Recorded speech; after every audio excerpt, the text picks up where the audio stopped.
करके उसे भगा देता है? और हम लोग भी ये मेरा है, ये तेरा है, ये मेरा है, तेरा करते हुए आपस में लड़ते रहते हैं। तो हमारे क्रोध में और उस कुत्ते के क्रोध में कोई अंतर है क्या? है? बताइए, कोई अंतर है? एक सर्प को यदि कोई थोड़ा सा छेड़ दे तो फन उठा करके तुरंत उसे काटने के लिए दौड़ पड़ता है। और हमें भी कोई थोड़ा सा कुछ कह देता है, छेड़ देता है, तो हम भी उसे मारने के लिए दौड़ पड़ते हैं। तो फिर उस सर्प के क्रोध में और हमारे क्रोध में क्या अंतर है?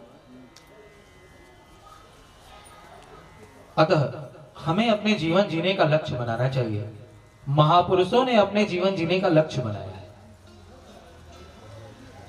मेरे दादा गुरु परम पूज्य गीता घाट बाबा जी कहा करते थे, मेरा लक्ष्य महान है, काम क्रोध मद त्याग।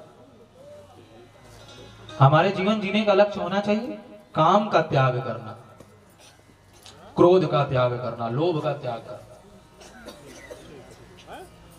अच्छा देखिए, आप कहेंगे महाराज क्यों काम क्रोध लोभ का त्याग करना चाहिए?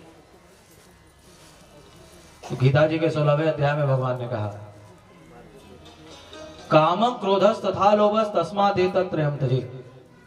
भगवान कृष्ण कहते हैं, पाठ यदि किसी को नरक जाना हो तो वो काम को स्वीकार करे, क्रोध को स्वीकार करे, लोभ को स्वीकार करे, वो सीधा नरक जा सकता है। अब बताइए किसको किसको नरक जाना है? एक बार हाथ उठाइए।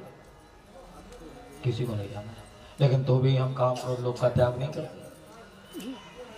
गीता जी के 5वें अध्याय में भगवान ने और सुंदर बात कही।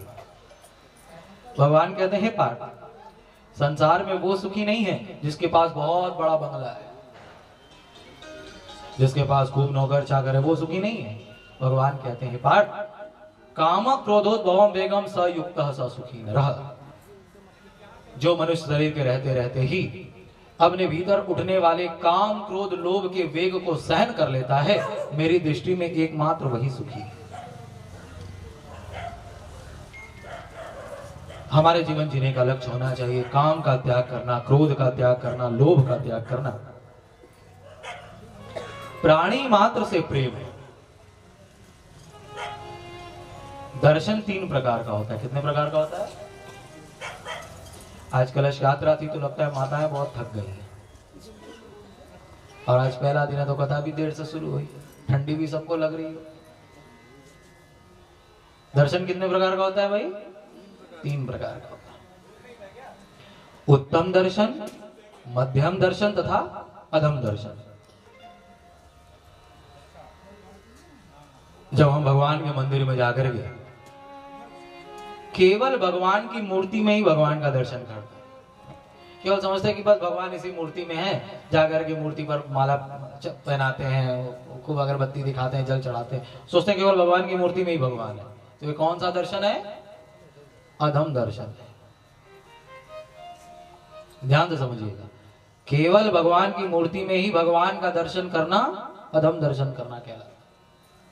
लेकिन ऐसा समझना कि भगवान की मूर्ति में तो भगवान है ही साथ जो संत हैं, जो महापुरुष हैं, जो ब्राह्मण हैं, उनमें भी भगवान है। मूर्ति के साथ साथ संतों महात्माओं में भी भगवान का दर्शन करना, ये मध्यम दर्शन करना कहलाता है। लेकिन भगवान की मूर्ति में भी भगवान का दर्शन करना, संतों में भी भगवान का दर्शन करना, तथा साथ ही साथ संसार में जितने भी रूप दिखाई पड़ रहे हैं, जो कुछ भी दिखाई पड़ रहा है, सबको भगवान का ही रूप समझना। सिया राम मैं सब जग जान। संसार में जितनी स्त्रियां दिखाई पड़ रही हैं, सब भगवती मां सीता की स्वरूप वाली है। जितने भी पुरुष दिखाई पड़ रहे हैं, सब प्रभु श्री राम के स्वरूप वाले हैं। ऐसा जान करके संसार के समस्त भूत प्राणियों से प्रेम करना चाहिए। एक बड़े ही सिद्ध संत हुए हैं, संत एकनाथ जी महाराज। एक बार संत एकनाथ जी महाराज ने गंगोत्री से गंगा जी का जल लिया और दक्षिण में भगवान रामेश्वरम को चढ़ाने के लिए चल दिए पैदल। सावन के समय आप लोगों ने देखा होगा कैसे लोग जल लेकर के भगवान शिव को चढ़ाने के लिए दूर दूर तक पैदल यात्रा करते हुए जाते हैं। ऐसे ही संत एकनाथ जी महाराज ने गंगोत्री से गंगा जी का जल लिया और पैदल ही भगवान रामेश्वरम को चढ़ाने के लिए चलते, हजारों किलोमीटर की दूरी, चलते चलते चलते चलते चलते कई वर्ष बीत गए। एक नाथ जी के पांव में छाले पड़ गए हैं, उनके पांव से रक्त बह रहे हैं। अब वो मंदिर पहुंच ही गए हैं, उन्हें मंदिर का शिखर स्पष्ट दिखाई पड़ रहा है। एक नाथ जी विचार करते हैं, अरे इतने वर्षों की यात्रा करके देखो देखो आज मैं भगवान रामेश्वरम के पास पहुंच ही गया। अब मैं जाकर के स्वयं अपने हाथों से भगवान रामेश्वरम को जल चढ़ाऊंगा, स्वयं अपने हाथों से भगवान का अभिषेक करूंगा। उनके नेत्रों में भगवान की प्रेमाश्रुओं की धारा बह रही है। तब तक संत ने देखा कि वहीं पास में एक गधा प्यास से तड़प रहा है, धरती पर लोटपोट कर रहा है। अब यदि उसे थोड़ी देर तक और यदि पानी नहीं मिला तो वो प्यास के कारण मर जाएगा। संत एक नाथ जी ने देखा है, उनके हृदय में दया आई है। जो गंगोत्री से जल लेकर के आए हैं भगवान रामेश्वरम को चढ़ाने के लिए, वो सारा का सारा जल उस गधे के मुंह में डाल दिया और हाथ जोड़ करके कहा, हे रामेश्वरम प्रभु, अब आप मेरे जल को यहीं से स्वीकार करना। जैसे ही इतना कहा, उस गधे से स्वयं भगवान रामेश्वरम प्रकट हो गए हैं। कहा, धन्य है संत एकनाथ जिसने इस गधी में भी मुझ परमात्मा का दर्शन किया। तो प्राणी मात्र से प्रेम हमारे जीवन जीने का लक्ष्य होना चाहिए। संसार के समस्त भूत प्राणियों से प्रेम का होना। पाप विषय वैराग,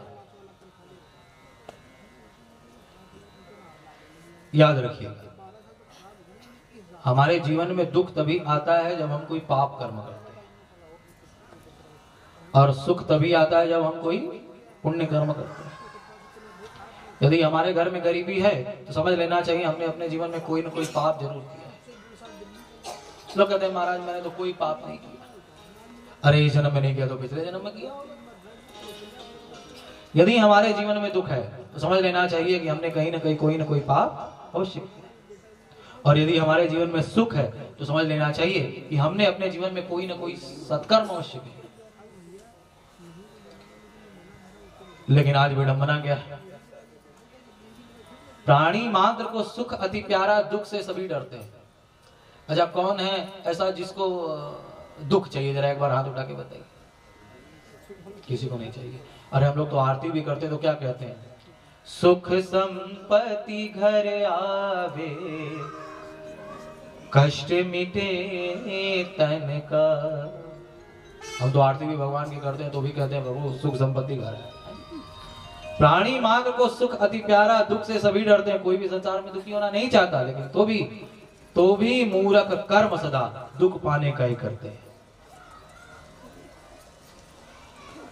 हम चाहते तो सुखी होना है, लेकिन कर्म हमेशा वैसा ही करते हैं जिससे हमें दुख मिले। तो हमारे जीवन का लक्ष्य होना चाहिए कि हमें पाप से वैराग्य हो। जीवन में यदि किसी से डरना चाहिए तो वो है पाप। कुछ भी कर्म करने से पहले विचार करो, क्या ये कर्म ये करना क्या मेरे लिए ठीक होगा? क्या इससे मेरे प्रभु प्रसन्न होंगे? कुछ भी सामने आया, भोजन करने से पहले विचार करो, क्या ये खाना, क्या ये मेरे प्रभु इससे प्रसन्न होंगे? अच्छा, किसके किसके घर में ठाकुर जी, एक बार हाथ उठा करके बताना। अच्छा, सबके घर में अलग अलग।